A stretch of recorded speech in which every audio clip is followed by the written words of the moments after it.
A aterrorizante realidade causada por uma das armas mais devastadoras da Segunda Guerra Mundial, a Flak alemã, dos potentes canhões de 88 milímetros que destruíam bombardeiros pesados aos calibres menores que faziam sucata de aviões voando baixo.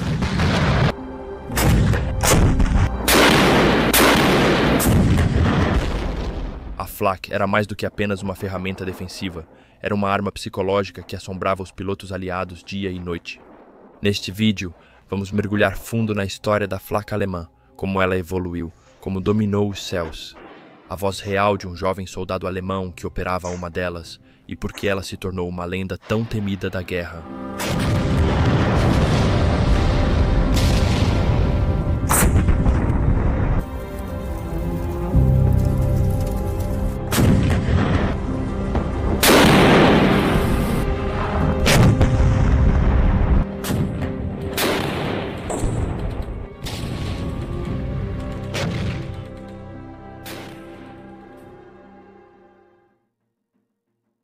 O sol já queimava os campos próximos a Arras quando batedores de Rommel avisaram sobre tanques britânicos Matilda.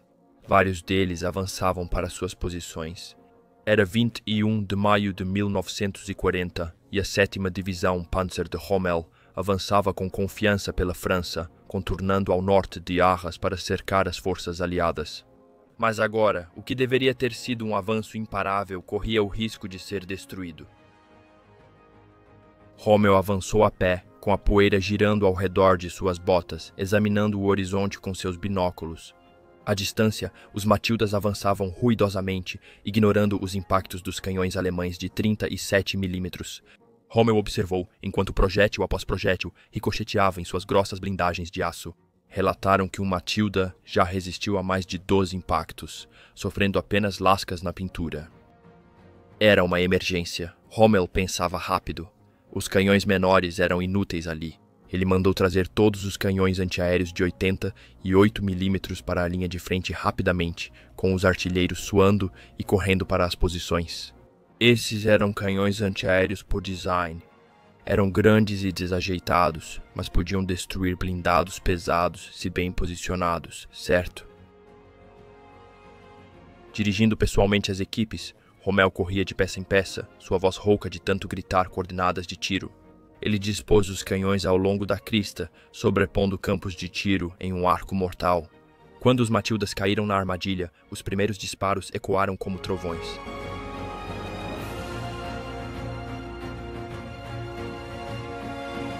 Os projéteis cortaram o ar com um grito e atingiram o alvo com força devastadora. Jatos de chamas explodiram das torres britânicas, enquanto as tripulações evacuavam e explosões secundárias destruíam as máquinas.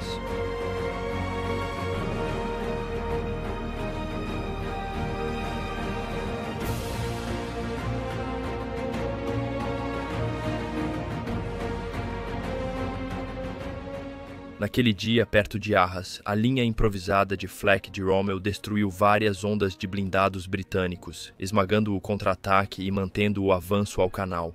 Os britânicos nunca esqueceriam isso, nem a visão dos Matildas queimando nas estradas francesas. Um ano depois, sob o calor intenso e ofuscante do deserto da Líbia, o Afrika Korps de Rommel aperfeiçoaria essas táticas mortais. Na Operação Battle-Axe, em junho de 1941, tanques Matilda britânicos avançaram novamente, confiantes em sua blindagem quase invencível. Atrás deles marchava a infantaria da 11ª Brigada Indiana, contando com os Matildas para esmagar qualquer resistência alemã. Escondidos em trincheiras rasas e camuflados sob redes e arbustos leves, 13 canhões Flak 88 aguardavam. Os primeiros Matildas avançaram, mas pararam após minas explodirem e destruírem suas esteiras. Os artilheiros alemães dispararam, bocas de fogo brilharam, areia e pedras explodiram sob os pés, e uma companhia do Regimento Real de Tanques foi destruída na primeira salva.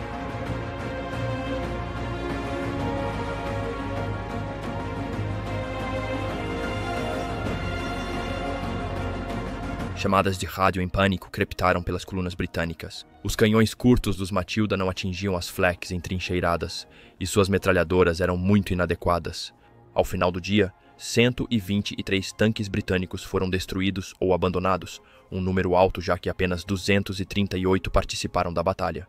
A lenda da invulnerabilidade do Matilda estava morta, substituída por um novo temor sussurrado entre as linhas aliadas, o medo do temido alemão. 88. Esse era o verdadeiro gênio da Flak sob o comando de Rommel. Não era só um canhão, mas o pilar de uma estratégia que fez da defesa aérea uma doutrina móvel de destruição de tanques. Da França às areias ardentes da África, as linhas de canhões cuidadosamente posicionadas por Rommel dizimaram avanços blindados repetidas vezes, deixando um rastro de terra queimada repleta de metal retorcido.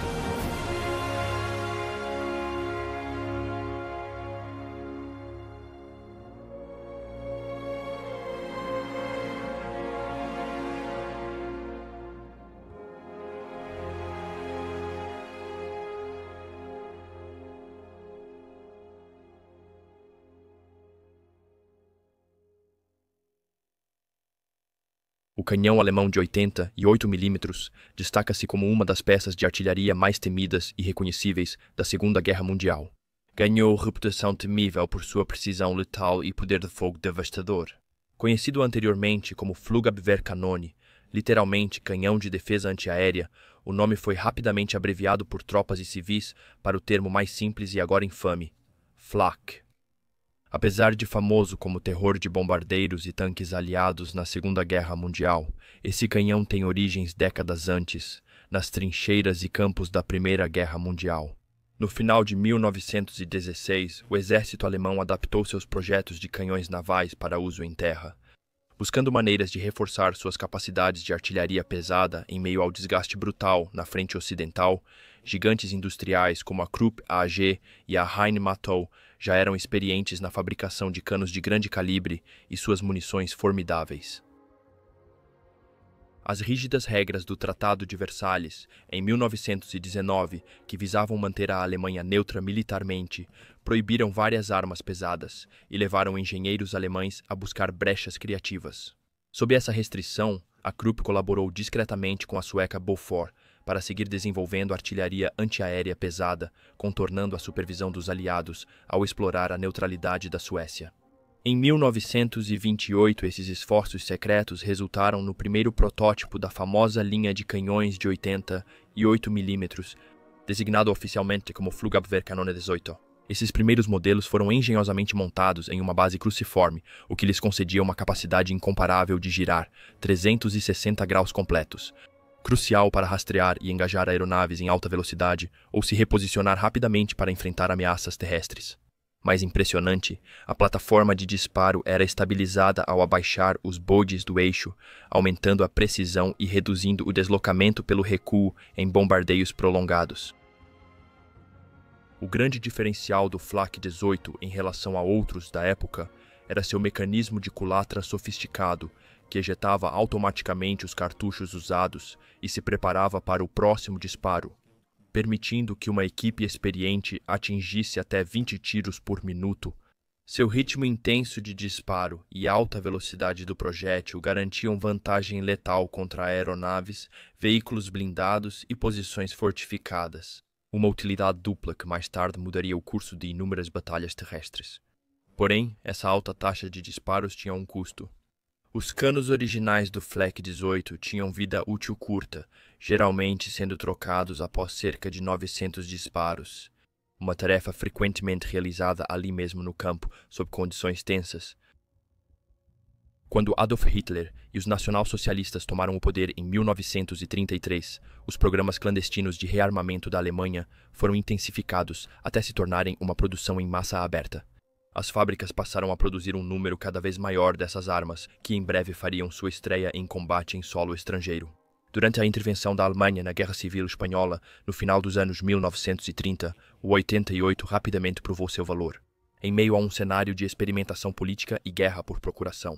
A Legião Condor alemã percebeu que a alta velocidade e o grande projétil do canhão eram devastadores tanto contra aeronaves quanto ao serem usados na horizontal contra tanques e bunkers, antecipando a mortal versatilidade que ele mostraria em batalhas maiores no futuro.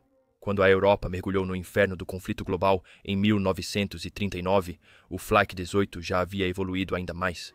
Integrado em baterias, cada um dos 4 canhões era ligado a um diretor central com avançados instrumentos de localização e mira. Essa configuração permitia que os canhões criassem cortinas de fogo sincronizadas e precisas, destruindo bombardeiros ou devastando colunas blindadas. A visão de 4 canhões 88 disparando juntos impressionava os alemães e aterrorizava seus inimigos.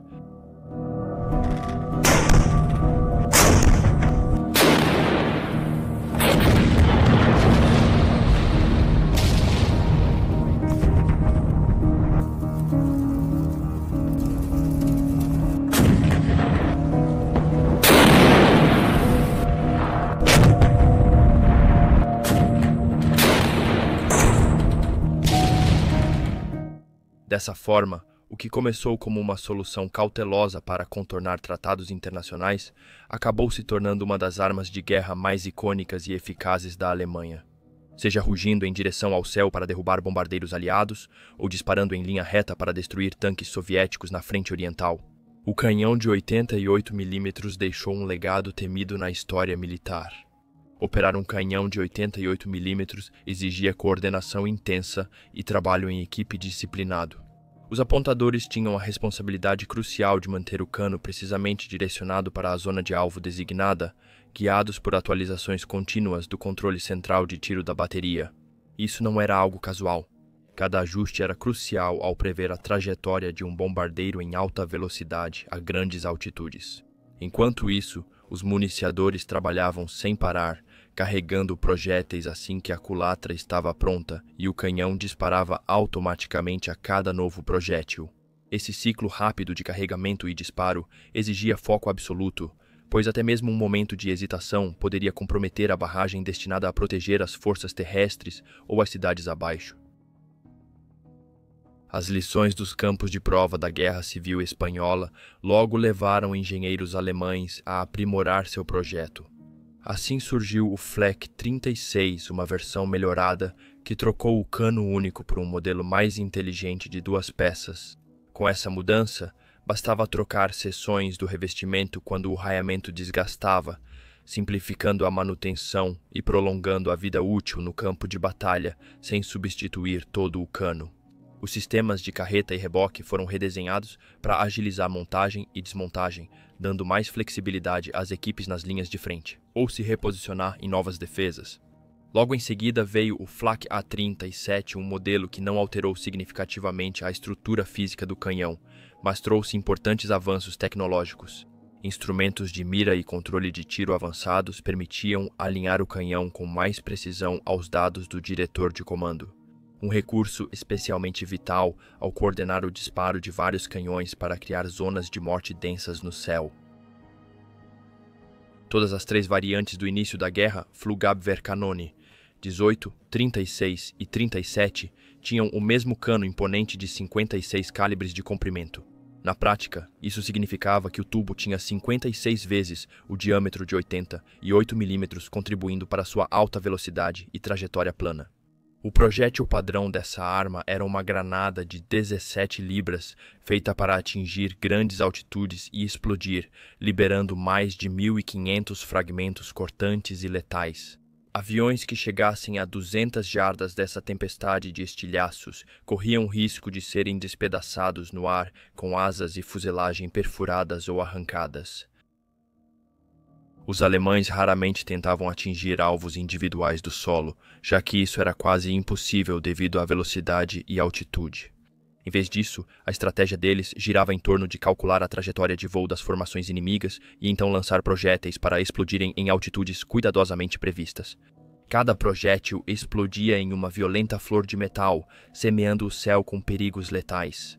O impacto direto desses projéteis era catastrófico. As finas carcaças de alumínio dos bombardeiros e caças aliados simplesmente não conseguiam suportar um impacto tão brutal, muitas vezes fazendo-os despencar em chamas em direção ao solo. Visualmente, essas detonações pintavam manchas ameaçadoras de fumaça preta pelo céu, alertando os pilotos que se aproximavam sobre a zona mortal em que estavam entrando. A visão dessas nuvens escuras logo virou sinônimo de perigo. Logo, as tripulações passaram a usar o termo Flak, antes só a abreviação de Fluggewehrkanone, como nome geral para todo o fogo antiaéreo. Essa gíria também passou sem dificuldades para o vocabulário dos aliados, tornando-se uma das palavras mais reconhecíveis da guerra aérea. Em vários campos de batalha, dos desertos do norte da África aos arredores de Berlim, o estrondo do 88 e as explosões das rajadas de flak eram um lembrete constante e assustador do poder dessas armas. A munição desses potentes canhões de 88 mm possuía dois tipos principais de espoletas, cada uma feita para ampliar seu alcance mortal no céu. Alguns projéteis tinham espoletas barométricas que explodiam em altitudes pré-definidas, ideais para criar zonas letais nas rotas dos bombardeiros. Outros usavam espoletas de retardo calibradas para detonar após segundos calculados em voo, garantindo uma barragem densa nos corredores aéreos inimigos. Independentemente de qual mecanismo os acionava, o resultado era invariavelmente sombrio. Milhares de estilhaços de aço afiados como navalhas explodiam para fora com tamanha violência que podiam cortar facilmente metal, pele e osso igualmente. Era comum esses fragmentos decapitarem ou desmembrarem a tripulação instantaneamente. Mesmo quem escapava de um impacto direto geralmente sofria danos graves nas superfícies de controle, linhas de combustível ou motores, tornando sua aeronave um destroço indefeso em espiral. O que realmente amplificava a letalidade dessas armas era a sofisticada infraestrutura de apoio construída ao redor delas. As baterias de defesa aérea alemãs usavam sistemas avançados de mira, desde os computadores mecânicos Comando Garrat até os radares portáteis Würzburg. Esses sistemas permitiam às equipes calcular soluções de disparo com notável precisão, levando em conta não apenas a altitude e a velocidade das aeronaves que se aproximavam, mas também pequenos desvios entre várias posições de canhões. Essas inovações permitiram que vários canhões fossem coordenados por uma equipe de até 5 especialistas, apontando uma bateria para atirar no mesmo ponto do céu. Essa abordagem eliminou a necessidade de equipes treinadas para cada canhão e cálculos separados, aumentando muito as chances de derrotar qualquer aeronave inimiga invasora. A versatilidade aterrorizante do 88 não terminou com sua guerra contra os céus. Na campanha de 1940 na França, os canhões ganharam destaque ao serem usados horizontalmente pelos alemães contra tanques franceses blindados. A alta velocidade e os projéteis potentes do canhão destruíam facilmente a maioria dos blindados, influenciando a doutrina antitanque pelo resto da guerra. Em 1941, versões modificadas do 88 eram usadas no norte da África por Rommel. Lá, a capacidade deles de alternar facilmente entre funções antiaéreas e antitanque se mostrou inestimável contra os Crusaders britânicos e, mais tarde, os Shermans americanos. Parte dessa eficácia vinha do design inteligente do suporte. O 88 podia ser disparado com capacidade anti-blindado limitada montado nas rodas ou rapidamente instalado na base cruciforme em menos de 2 minutos e meio, permitindo reação rápida das forças alemãs a ameaças em qualquer direção. À medida que a reputação do canhão crescia, também aumentava o apetite dos alemães por munições diversificadas. Em 1944, o catálogo de armamentos alemão trazia 19 tipos diferentes de projéteis para o 88. 8 tipos de projéteis altamente explosivos para alvos aéreos e leves, 7 modelos antitanque perfurantes e vários penetradores de núcleo sólido feitos só para atravessar aço. Entre os mais temidos deles estavam os projéteis perfurantes de blindagem perfurante de blindagem. Esses projéteis uniam força bruta e engenharia avançada, atravessando a blindagem de um tanque. Uma espoleta de percussão retardada acionava uma carga explosiva secundária no veículo, visível por um elemento traçante que permitia às equipes acompanhar o projétil. Enquanto o projétil perfurante padrão usava impacto cinético, os alemães também empregavam munições de carga oca ou moldada. Ogivas engenhosas que concentravam a energia explosiva em um jato superaquecido capaz de atravessar placas grossas de blindagem, derretendo o aço como se fosse cera. Essa tecnologia não se limitou a canhões estáticos. O lendário tanque pesado Tiger surgiu principalmente desses avanços no campo de batalha. Em 1936, antes do Tiger ser produzido, planejadores alemães ficaram tão impressionados com o 88 que criaram projetos para instalá-lo em um chassi blindado. Ao chegar à frente oriental, o canhão de 88 mm do Tiger causou o mesmo impacto aterrorizante que os pilotos aliados temiam do solo. agora em uma plataforma móvel capaz de caçar tanques por grandes campos de batalha. No fim, seja direcionado ao céu para destruir bombardeiros ou ao solo contra blindados. O canhão alemão 88 foi uma arma que mudou táticas, aterrorizou adversários e garantiu seu lugar como um dos canhões mais mortais e adaptáveis de toda a Segunda Guerra Mundial. Embora o canhão de 88 mm montado no poderoso tanque Tiger Wine compartilhasse as mesmas capacidades balísticas de seus primos antiaéreos, ele era uma arma claramente especializada por si só. Oficialmente designado como Kanonenwagen Kanone 36, esse canhão de tanque possuía um cano de peça única envolto em uma jaqueta mais fina. Um design otimizado para uso em torre sem comprometer sua letal velocidade e precisão. Diferente das variantes antiaéreas, que usavam culatra deslizante horizontal, o canhão do Tiger adotava um bloco de culatra deslizante vertical, como na maioria dos canhões de tanque alemães. Isso era combinado a um sistema exclusivo de absorção de recuo com freio de boca de duplo defletor, projetado para reduzir o recuo intenso que sobrecarregaria a torre e o chassi do tanque. Até o sistema de gatilho mostrava adaptação cuidadosa para combate blindado. O mecanismo de disparo foi movido do bloco da culatra para a manivela do artilheiro na altura do ombro. Facilita e agiliza o engajamento de alvos ao acompanhá-los pelas ópticas. A torre do Tiger era uma fortaleza de aço, blindada de todos os lados, aumentando o peso de uma máquina já poderosa e reforçando a fama do tanque de ser tão pesado quanto forte. Quanto à munição, ela permaneceu praticamente idêntica aos projéteis disparados pelos canhões antiaéreos terrestres Flak 18, 36 e 37. A única diferença era o uso de espoletas elétricas, que exigiam uma bateria de 12 volts como a de um carro comum. Para acender a carga propelente, os projetistas do tanque buscaram equilibrar poder de fogo e praticidade. A capacidade oficial era de 92 projéteis armazenados meticulosamente em suportes ao redor e abaixo da torre. No entanto, as equipes inventivas frequentemente encontravam maneiras de encaixar projéteis extras onde houvesse espaço, cientes de que cada disparo adicional poderia significar a diferença entre a sobrevivência e a destruição. Em combate, os resultados eram graves. O canhão de 88 mm do Tigre era tão preciso e tinha um poder de fogo tão tremendo que frequentemente conseguia destruir alvos com um único disparo, transformando os combates contra os tanques aliados em confrontos breves e brutais. A vantagem psicológica que isso proporcionava era imensa. As tripulações aliadas frequentemente temiam a possibilidade de encontrar um Tigre à espreita, além do alcance efetivo de resposta, esperando calmamente para abatê-los. Enquanto o Tigre fazia sucesso, engenheiros alemães criaram uma versão antitanque do 88, o PaK-43. Produzido a partir da segunda metade de 1943, logo foi reconhecido por aliados e inimigos como possivelmente o mais eficaz destruidor de tanques da guerra. Ao contrário de seus predecessores antiaéreos, adaptados para fogo terrestre, o PaK-43 foi projetado especificamente para destruir veículos blindados. Ele contava com um robusto cano em duas partes, que facilitava a substituição, e uma culatra semiautomática que acelerava o ciclo de recarga, permitindo que as equipes mantivessem uma cadência de tiro impressionante, mesmo em combates intensos. Montado em reparos com rotação de 360 graus, o PaK-43 podia girar facilmente para enfrentar ameaças de qualquer direção. Vantagem essencial em campos de batalha caóticos, onde o perigo vinha de todos os lados. Seus projéteis de alta velocidade perfuravam facilmente a blindagem frontal de quase todos os tanques aliados, mesmo a longas distâncias.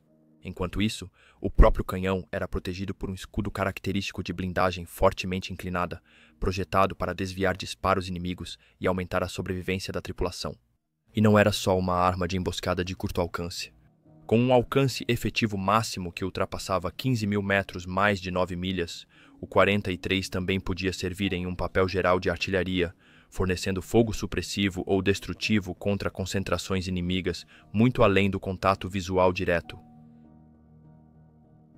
Essa notável combinação de flexibilidade tática e puro poder de penetração garantiu o legado duradouro do 88, consolidando sua reputação como um dos sistemas de armas mais temidos e respeitados da Segunda Guerra Mundial. O potente canhão PaK-43 de 88 mm não ficou restrito a reboques ou posições de campo por muito tempo.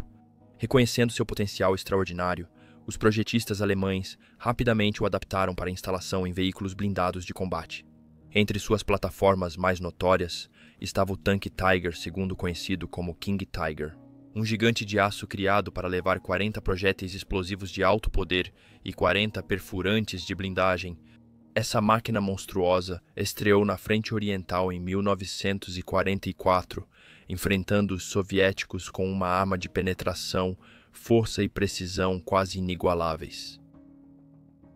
Além do Tiger II, o PaK-43 foi usado em vários chassis autopropulsados, tornando-se um poderoso sistema antitanque e destruidor de bunkers. Um exemplo notável foi o Nashorn, ou rinoceronte, um veículo relativamente leve em blindagem, mas ágil, projetado para caçar tanques inimigos a longas distâncias, usando o alcance do PaK-43 para atacar antes que os inimigos reagissem. Ferdinand foi ainda mais infame, um destruidor de tanques pesado, apressadamente colocado em serviço para o confronto em Kursk no verão de 1943. Cerca de 89 desses gigantes foram lançados na batalha. Apesar de sérios problemas mecânicos e ausência de metralhadoras defensivas, eles teriam destruído até 200 tanques soviéticos. Os sobreviventes da dura batalha em Kursk receberam depois melhorias como metralhadora frontal e óptica avançada. Com o novo nome Elefante, ganhou fama pelo poder destrutivo que poucos nas tropas aliadas invejavam. O casamento letal do PaK-43 com casamatas blindadas não terminou aí. Engenheiros também o instalaram no chassi do Panzerjäger Panther, criando o elegante e letal Jag Panther. Esse predador de 46 toneladas levava 60 projéteis unindo alta mobilidade, chegando a quase 50 km/h nas estradas, ao impacto devastador do 88, embora menos de 425 tenham sido finalizados. Esses destroyers de tanques atuaram em quase todas as frentes, das cercas vivas da Normandia às florestas das Ardenas. Até mesmo as tripulações de tanques aliadas mais experientes encaravam o Jagd Panther com respeito cauteloso, sabendo que seus primeiros disparos muitas vezes decidiam o confronto. Curiosamente, a Alemanha não foi a única a usar canhões antiaéreos de grande calibre, que teoricamente também destruíam tanques. Grã-Bretanha e Estados Unidos criaram equivalentes notáveis. O canhão britânico de 94 mm e o americano de 90 mm.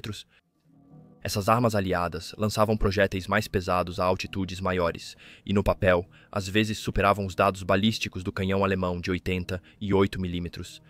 No entanto, seu tamanho e peso acabaram sendo limitantes. Enquanto isso, os alemães usavam seus canhões de 80 e 8 mm com entusiasmo em funções multifuncionais, usando-os não apenas contra aeronaves, mas também para destruir tanques e fortificações. Os aliados tendiam a manter seus canhões grandes restritos às funções originais de defesa antiaérea. A abordagem alemã gerou inovações técnicas para ampliar a versatilidade de seu valioso canhão.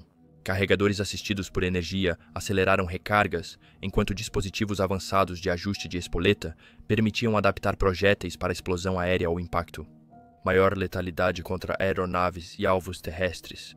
Sistemas aprimorados de manuseio de munição permitiam que os canhões mantivessem taxas de disparo intensas sem que o cansaço da equipe diminuísse as operações. Juntas, essas melhorias transformaram o 88 em mais do que apenas uma arma. Ele se tornou uma ferramenta flexível e profundamente integrada à guerra de armas combinadas alemã. Igualmente hábil em derrubar bombardeiros do céu, destruir tanques a mais de 1 quilômetro de distância ou pulverizar pontos fortificados que bloqueavam o avanço da Wehrmacht. Em todos os teatros onde apareceu, o 88 consolidou seu lugar como uma das armas mais temidas e respeitadas de toda a guerra. O que realmente diferenciava os alemães era sua abordagem inventiva e notavelmente adaptável ao canhão antiaéreo original de 80 e 8 mm. Em vez de limitar o canhão ao papel restrito de defesa antiaérea, eles estudaram continuamente seu desempenho no campo de batalha e refinaram seu uso ao longo de toda a guerra. Essa disposição para experimentar e modificar fez com que o canhão evoluísse muito além de seu propósito inicial. Seus disparos temíveis contra bombardeiros voando alto eram igualados por seu poder devastador quando era usado contra tanques, bunkers e infantaria entrincheirada. Ao aprender a adaptar um calibre para diferentes funções de combate, seja montado em plataformas antiaéreas elevadas, oculto em posições de campo ou instalado em enormes casamatas blindadas, os alemães transformaram o 88 em uma arma lendária e versátil. Ele ganhou reputação não só como equipamento, mas como símbolo da engenharia alemã, engenhosidade e versatilidade no campo de batalha. Apresento aqui a entrevista autêntica com Günther Vogel, que, adolescente, serviu em uma 88mm. Ele descreve vividamente os momentos angustiantes que viveu em combate. Fomos convocados em fevereiro de 1944. A formatura coincidiu com o dia D, 6 de junho de 1944, algo que nós, jovens, não sabíamos. Enquanto estávamos ocupados montando nosso canhão modelo 1937 de 20mm em Neugruben-Fischbeck, na região do rio Elba, ao sul de Blankenese, perto de Hamburgo. Nunca informaram aos jovens os números ou nomes das unidades onde servíamos. Os auxiliares da Flak eram recrutados em escolas secundárias e divididos conforme especialidade: radar, comunicações ou armamentos. Minha especialidade era artilheiro em um canhão de 20mm modelo 1937, por isso podia ser designado para baterias de 88mm. O campo de treinamento se chamava Bussum, no estado de Schleswig-Holstein. 1944. Eu estava estacionado em Hamburgo durante alguns grandes ataques, mas uma arma de 20mm só atira até certo ponto. Decidiram que seríamos mais úteis protegendo um campo de aviação perto de Hanover e nos transferiram para a vila de Barrow. Chegamos lá em 2 de agosto. No dia 4, estávamos brincando com a arma, fingindo atirar em aviões. Tínhamos muitos aviões de treinamento Focke-Wulf alemães. Mirávamos neles. Quando eles pousavam como alvos, a gente gritava tac, tac, tac, imitando o som de uma arma disparando. Éramos 5. Eu estava sentado na cadeira da metralhadora, brincando de atirar em aviões fantasmas, quando de repente houve tiros e uma explosão. Em 1,5 segundos, meu camarada me ajudou a virar a metralhadora e atirei na direção do som da aeronave se aproximando. Todos os aviões de treinamento decolavam e pousavam para o oeste, das 3 até as 9 horas. Esse Mustang veio das 3 horas e voou sobre um pequeno bosque ao lado da nossa metralhadora. Virei a metralhadora e o segui enquanto sumia às 9 horas, bem acima de nós. Ele veio atirando com as metralhadoras, costurando a areia como em um filme, à nossa esquerda e direita. Ninguém foi atingido. Percebi que um dos meus tiros arrancou um pedaço da asa do lado direito do avião. Ele subiu rápido, não foi abatido, decolou e sumiu. O comandante do aeródromo nos parabenizou e disseram que o abatemos. Nós, a equipe do canhão, fomos promovidos para outras baterias antiaéreas. Após uma breve licença em casa, recebemos ordens e passagens de trem para nos apresentarmos em várias baterias da Luftwaffe em todo o país. A minha ficava no que então era chamado de Protetorado Polonês, perto de Odetal-Blackhammer, na Alta Silésia. Como não havia canhão antiaéreo leve disponível, fui requalificado como artilheiro lateral em um 88. No início da ofensiva soviética em Janfev de 1945, ele foi convocado. Uma metralhadora Skoda de cano duplo, modelo 1918, ficou 25 anos guardada em caixa de madeira e ainda cheira a óleo industrial. Levei uma semana para notar que 2 canos precisavam de 3 mãos. Essas mãos vieram de um tenente grisalho, ex-major do exército austríaco, em 1915. Lutamos juntos nas longas noites de fevereiro de 1945, até que todos os jovens foram retirados por ordens inesperadas de Hermann Göring. Quando se soube que os soviéticos executavam todos os inimigos menores de idade encontrados com armas, pois não eram protegidos pela Convenção de Genebra, algo conhecido como Frank Turi, um atirador civil ou partigiano. Faltavam 4 meses para eu atingir a maioridade. Lembro-me de estar de serviço com uma unidade de Flak, de 88mm durante um ataque americano à área industrial, em 22 de agosto de 1944. Enquanto várias baterias de 88mm, 105mm e 128mm defendiam a rota dos bombardeiros vindos da Itália, um B-24 caiu perto da nossa bateria.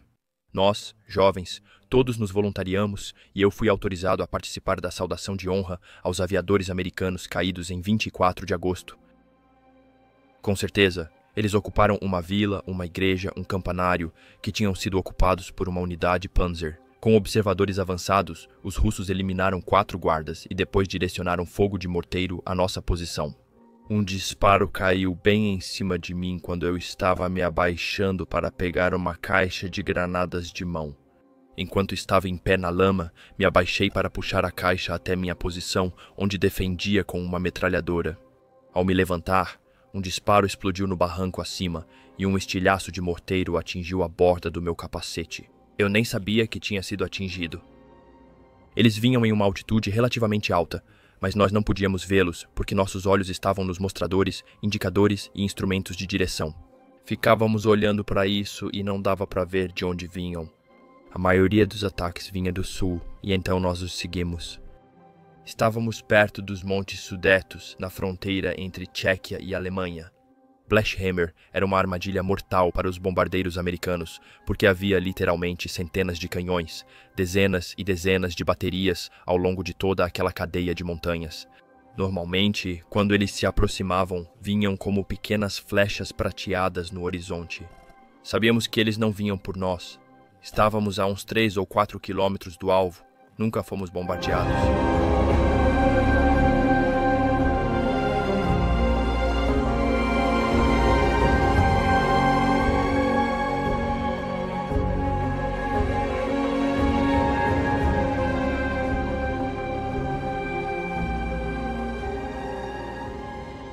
Durante o auge da guerra aérea, baterias antiaéreas alemãs disparavam milhares de projéteis diariamente, criando nuvens letais de estilhaços, criadas para eliminar os bombardeiros aliados do céu.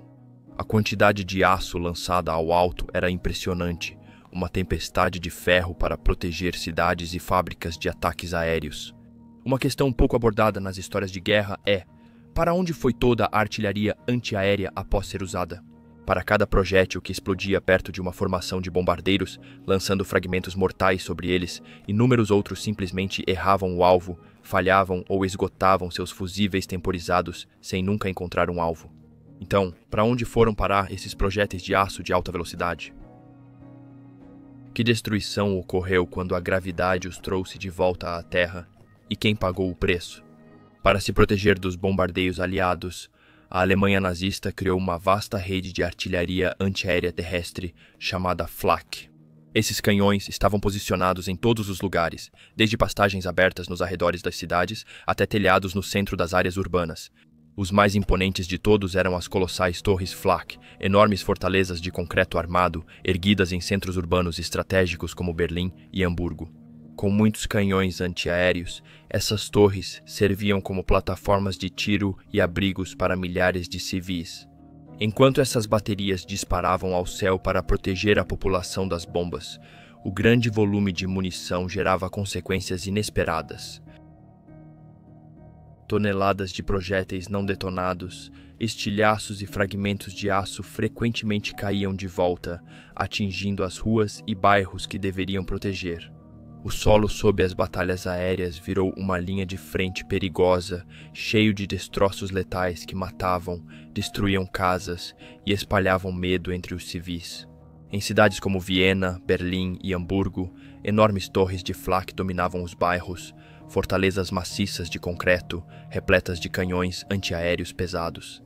Cada uma dessas torres estava equipada com baterias capazes de lançar dezenas de projéteis altamente explosivos no céu a cada minuto.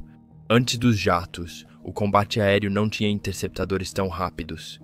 Esses canhões terrestres eram o principal escudo da Alemanha contra bombardeiros aliados, a última barreira séria entre as frotas inimigas e as cidades abaixo. A artilharia antiaérea era mais que um perigo físico, era uma arma de medo.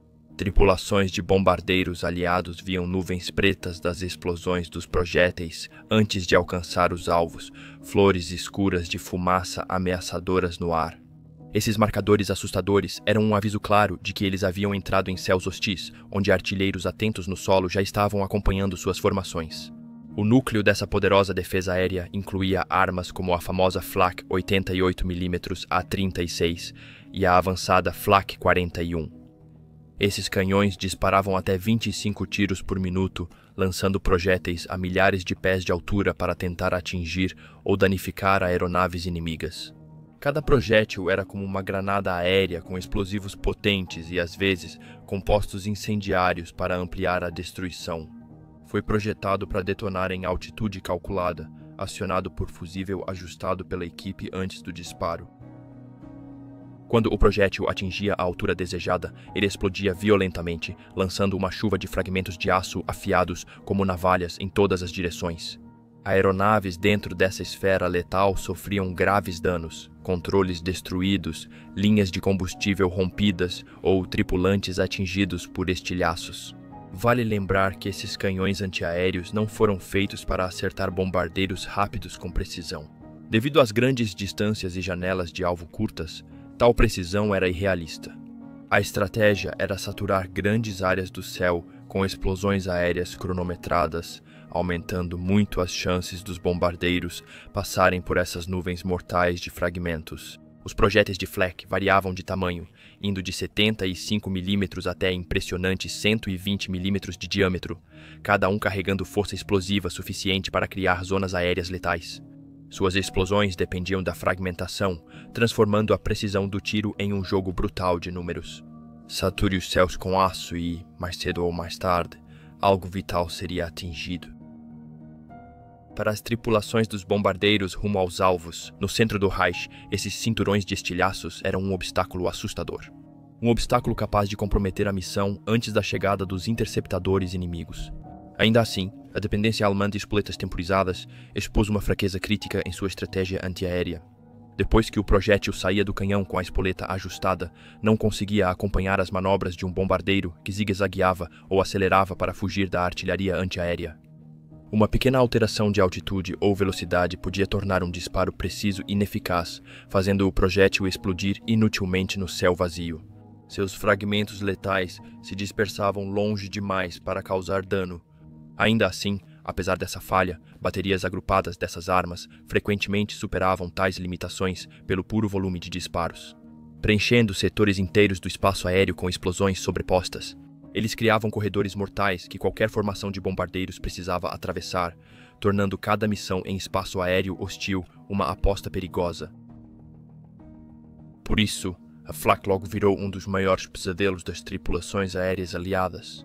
Veteranos da 8ª Força Aérea ou do Comando de Bombardeiros da Royal Air Force frequentemente descreviam a Flak como mais aterrorizante do que os caças inimigos. Ao contrário de um avião atacante que poderia ser avistado e enfrentado, a Flak era invisível até explodir, e suas detonações eram imprevisíveis. Nuvens violentas de estilhaços aparecendo do nada, sacudindo os bombardeiros, abrindo buracos nas asas e fuselagens, às vezes matando ou mutilando tripulantes instantaneamente. Não surpreende que servir em bombardeiros pesados tenha sido uma das missões mais mortais da guerra. Em 1943 e 1944, um tripulante de bombardeiro aliado tinha só 1 em 4 chances de completar uma missão sem se ferir. Mas as consequências de todo esse intenso fogo antiaéreo não terminavam com as formações de bombardeiros sobrevoando. Cada projétil disparado para o céu eventualmente caía de volta ao chão. Isso significava que para cada projétil que atingia seu alvo, ou pelo menos explodia perto o suficiente para cobrir um bombardeiro com fragmentos, dezenas de outros detonavam cedo demais, tarde demais, ou nem chegavam a explodir. Após cumprirem sua função letal no alto, restos, fragmentos, cápsulas intactas e até projéteis não detonados eram atraídos pela gravidade de volta à Terra. A ironia era gritante. As cidades alemãs com forte defesa aérea eram ameaçadas não só por bombas inimigas, mas também pelas próprias armas de proteção. Após um ataque, ruas, pátios e telhados ficavam cobertos de estilhaços e fragmentos de aço amassados, evidências sombrias da tempestade de fogo que passara. Em certos bairros, crianças saíam após o alarme para juntar estilhaços como lembranças macabras, disputando quem achava os maiores ou mais retorcidos. Embora a maioria dos fragmentos de estilhaços fosse relativamente pequena e, ao completar sua longa queda, muitas vezes não tivesse massa ou velocidade suficiente para causar destruição generalizada, eles estavam longe de ser inofensivos. Fragmentos maiores conseguiam perfurar telhados, quebrar janelas e às vezes ferir ou matar pedestres ao ar livre. Esse risco era tão reconhecido que os manuais de defesa civil, na Alemanha, orientavam os cidadãos a buscar e permanecer em abrigos contra as bombas aliadas, até depois que os bombardeiros partissem para evitar ferimentos dos destroços caindo. Há registros em Berlim, Hamburgo e Viena de pessoas atingidas por fragmentos de flak que caíam muito tempo após ataques aéreos. As sirenes já tinham silenciado. Em Hamburgo, nos bombardeios de 1943, destaque para a Operação Gomorra, hospitais locais registraram civis feridos na cabeça ou com lacerações por destroços de artilharia antiaérea caídos. Há relatos semelhantes dos distritos centrais de Viena, onde as torres de flak, em áreas densamente povoadas, geravam riscos locais tanto pelo fogo protetor quanto pelos ataques aéreos. Assim, enquanto os bombardeiros aliados enfrentavam o terror nos céus com as nuvens de flak prontas para destruir suas formações, os civis alemães abaixo lidavam com suas próprias consequências sombrias. Ruas brilhando com fragmentos retorcidos, prédios marcados pelos impactos, e a consciência de que todo esforço para protegê-los trazia perigos ocultos. Era uma realidade sóbria da guerra total, onde o próprio ato de defesa podia se tornar, de maneiras menores e perturbadoras, mais uma ameaça. Capacetes de aço e concreto grosso protegiam não só contra bombas, mas também contra projéteis antiaéreos usados na defesa. Números concretos são frustrantemente difíceis de obter. Registros oficiais alemães da época de guerra quase nunca destacavam vítimas civis ou danos materiais causados especificamente por destroços de artilharia antiaérea caindo. No entanto, relatos isolados, reportes locais e ocasionalmente registros sombrios de hospitais revelam que o risco estava longe de ser insignificante. Mesmo quando os canhões antiaéreos funcionavam exatamente como pretendido, detonando projéteis no céu para destruir bombardeiros inimigos, ainda assim espalhavam grandes quantidades de estilhaços de metal em brasa por vastas áreas urbanas. Para qualquer pessoa que estivesse do lado de fora, esse aço caindo representava um perigo real e, às vezes, fatal. Abrigos reforçados, bunkers e capacetes mitigavam a ameaça, mas nada podia eliminá-la completamente. Um exemplo improvável, mas revelador, vem de fora da Alemanha. O ataque japonês a Pearl Harbor em dezembro de 1941. Naquela manhã infame, enquanto artilheiros americanos disparavam desesperadamente fogo antiaéreo contra ondas de aviões japoneses, projéteis explodiam acima e ao redor do porto, enchendo o ar com fragmentos letais. Sabe-se que apenas uma bomba japonesa caiu na cidade civil de Honolulu. Quando a fumaça se dissipou, 68 civis morreram e 35 ficaram feridos. Uma investigação de 1943 da junta de Pearl Harbor concluiu que 48 mortes de civis provavelmente foram causadas pelo fogo defensivo americano e não por munição japonesa. Fragmentos de projéteis em casas e corpos tinham marcas inconfundíveis da Marinha dos Estados Unidos da América. Um relato sóbrio de como defesas bem-intencionadas podem rapidamente causar tragédias inesperadas. Não eram só estilhaços. Projéteis antiaéreos não detonados eram ameaça constante. Muitos desses projéteis pesados não detonavam em altitude devido a espoletas defeituosas ou mudanças bruscas na altura do alvo. Ao caírem na terra, frequentemente explodiam ao atingir ruas, pátios ou telhados. Apesar de um projétil de flak não ter o poder destrutivo de uma bomba aérea, ainda podia quebrar janelas, destruir fachadas, derrubar pequenas estruturas ou matar quem estivesse perto. Durante combates aéreos intensos, bombeiros de Berlim e Hamburgo relatavam ser enviados a locais atingidos não por bombas aliadas, mas por projéteis antiaéreos caídos. Incidentes causados apenas pelo esforço de proteger os céus da cidade. O perigo da artilharia antiaérea não ficava só nos céus. No solo, esses projéteis antiaéreos, especialmente os calibres de 80 e 8 mm e 105 mm, causavam destruição repentina e morte a distâncias assustadoramente próximas. Mesmo hoje, mais de 80 anos após o fim dos canhões, vestígios ainda são desenterrados em toda a Alemanha. Além das bombas não detonadas das forças aéreas aliadas, projéteis de flak não explodidos ainda permanecem sob campos, jardins e ruas das cidades. Lembranças sombrias de que nem toda a ameaça da guerra vinha dos aviões inimigos sobrevoando. Registros de Berlim são dos mais reveladores sobre o real impacto local da flak. Durante a guerra, o Departamento de Proteção Aérea da cidade compilava relatórios pós-ataque após cada bombardeio. Não eram só listas de casas destruídas por bombas aliadas ou fábricas incendiadas. Eles também registravam a extensão, muitas vezes surpreendente, dos danos causados pelo fogo defensivo de Berlim. Um exemplo marcante surge no resumo oficial após um ataque em 7 de setembro de 1941, entre crateras de bombas e telhados destruídos. O relatório registrou os danos de 57 granadas antiaéreas alemãs, sendo 10 explosivos não detonados em bairros. Durante o início da Guerra Aérea, especialmente no outono de 1940, esses registros mostram um padrão surpreendente. Mais destruição física em Berlim foi causada por projéteis antiaéreos perdidos ou com defeito do que pelas próprias bombas dos aliados.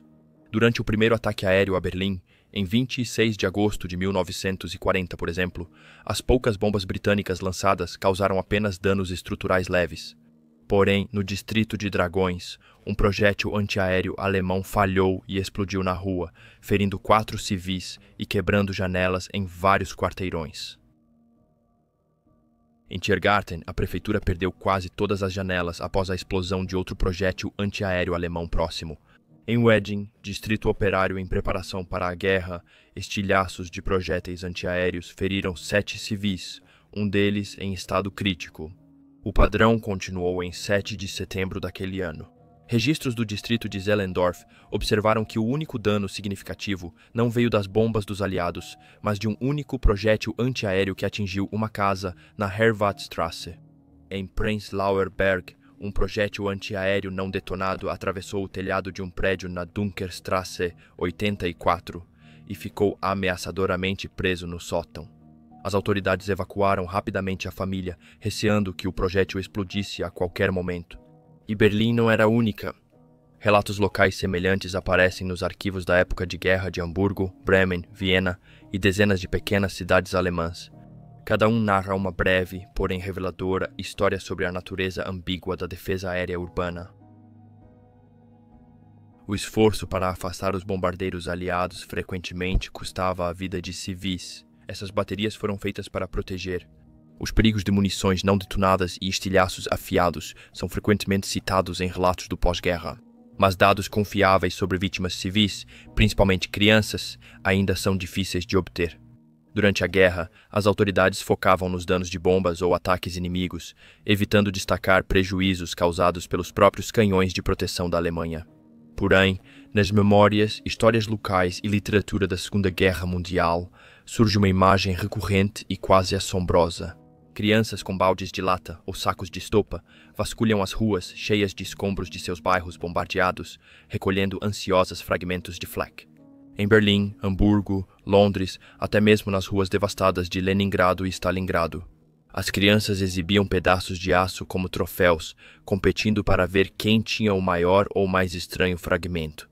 Na Alemanha, essas atividades às vezes eram semi-oficialmente incentivadas pela juventude hitlerista ou por oficiais locais do partido, apresentando isso como uma espécie de limpeza patriótica. Apesar do entusiasmo, esses pedaços de aço caíram do céu a velocidades letais recentemente, já ferindo ou matando muitos civis anônimos. Mesmo com as explosões da artilharia antiaérea, pilotos aliados apavorados estavam muito acima. As consequências ocultas persistiram muito após o ataque, persistindo não apenas nos estilhaços mortais que cobriam as ruas, mas também nas bombas silenciosas e não detonadas que ainda permaneciam enterradas sob o solo, esperando para serem descobertas décadas depois. Em Londres, o historiador Angus Calder relatou como garotos corriam entre crateras e prédios destruídos buscando estilhaços. Eles sentiam um orgulho especial se conseguissem pegar um pedaço de uma bomba alemã, muito mais cobiçado do que os estilhaços comuns das granadas antiaéreas britânicas. Mas o fenômeno não se limitava à Grã-Bretanha.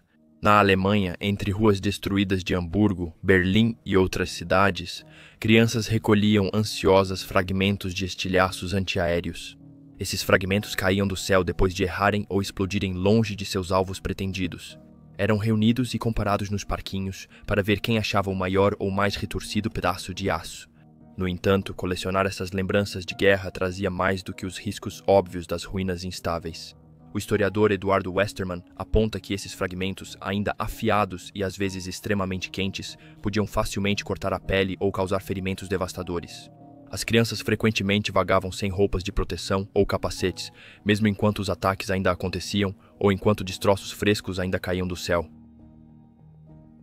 O que para uma criança era brincadeira ousada podia rapidamente se tornar fatal. O perigo não era só da Grã-Bretanha ou Alemanha. Na sitiada Leningrado, a privação gerou resistência sombria. Richard Overy conta como Svetlana Madieva e colegas tornaram perigoso o esporte de buscar fragmentos que caíam. Enquanto canhões antiaéreos no rio Neva disparavam, as crianças ficavam fora competindo para ver quem se aproximava mais quando pedaços de metal caíam ao chão.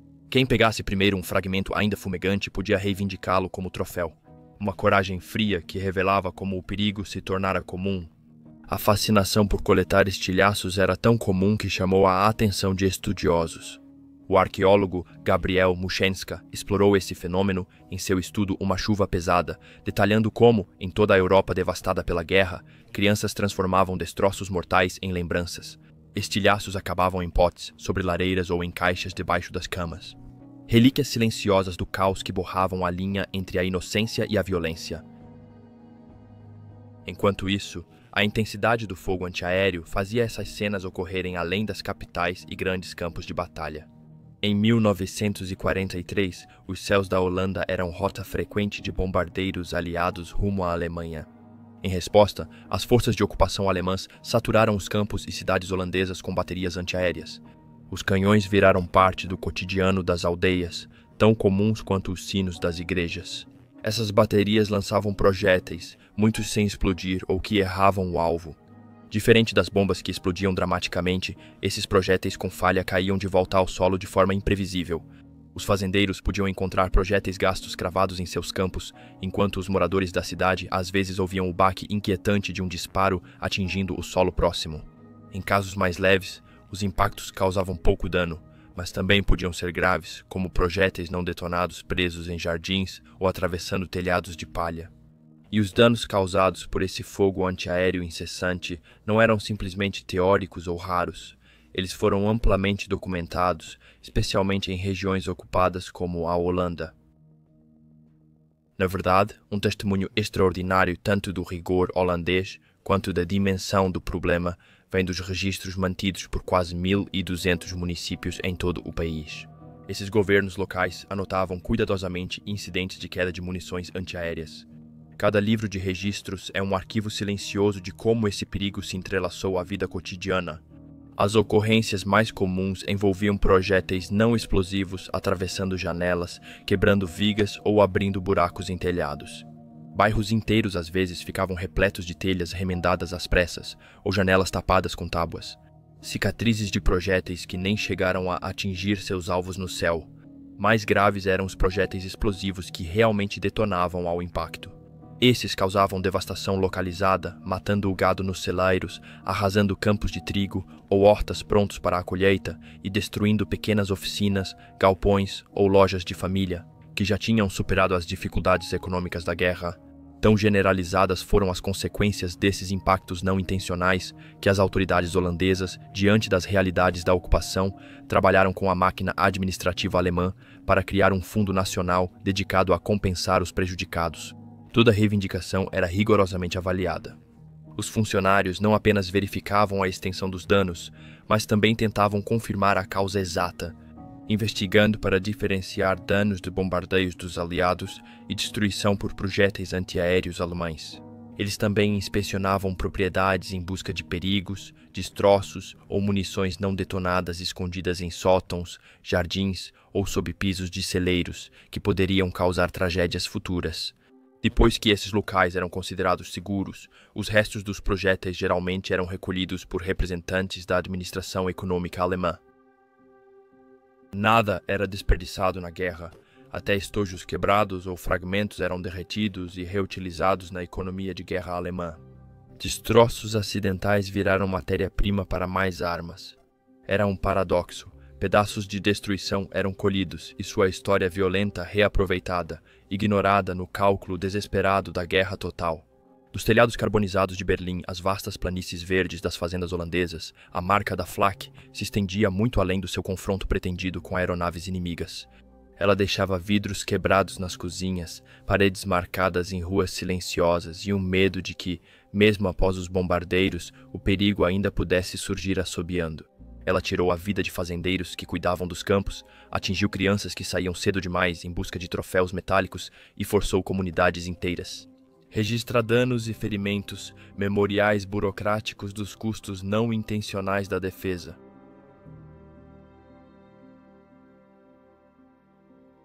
Quando as armas cessaram em 1945, o legado da artilharia antiaérea alemã permaneceu. De muitas maneiras, estava apenas começando.